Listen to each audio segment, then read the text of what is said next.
Et on termine avec cette image étonnante, celle d'un ananas à 9 têtes qui a été cueilli par un couple de retraités à Macoria. Ce n'est pas inédit, un ananas à 7 têtes avait déjà étonné des habitants de Montignéry il y a quelques années. Mais ce nouveau spécimen a surpris et rendu très fiers ses propriétaires. Jean et Raymond. Découverte avec Laurence Tiansopio et Martial Grit. Il y a des clients qui surveillent autant que nous. Ces clients, des agoutis qui ne se sont pas posé de questions avant de croquer ce spécimen. Un ananas à 9 têtes et lourd de 7 kilos. La première fois je vois un ananas comme ça. Sur cette ligne plantée il y a 2 ans, 5 autres ananas ont déjà été récoltés, mais aucun semblable à celui-ci. Cet ananas, elle a été plantée, il n'y a pas de produits chimiques, il n'y a pas d'engrais, il n'y a rien là-dedans.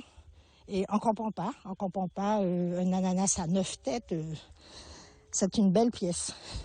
Leur secret, c'est peut-être l'amour de la terre.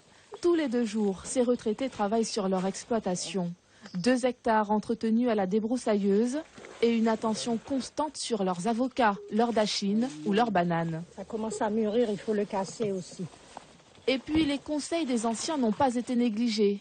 Jean Nicard est fils d'agriculteur. On essaye d'écouter un petit peu les conseils des sages, c'est-à-dire qu'ils nous disent d'essayer de planter telle chose à telle lune. La terre, ça part aussi. La terre, ça part parce que si la terre n'est pas fertile, vous pouvez planter ce que vous voulez et il vous donnera rien du tout. Hein. Ça fait le choix. Vous regardez sur le terrain, vous allez voir, il y a des choses qu'on plante à 2 mètres de l'autre et il y a un qui a des difficultés. L'ananas à 9 têtes a tout de même dévoilé un de ses mystères, sa saveur. 2 ans après avoir été planté, il a été dégusté en salade de fruits et selon ses propriétaires, il était très sucré. C'est sur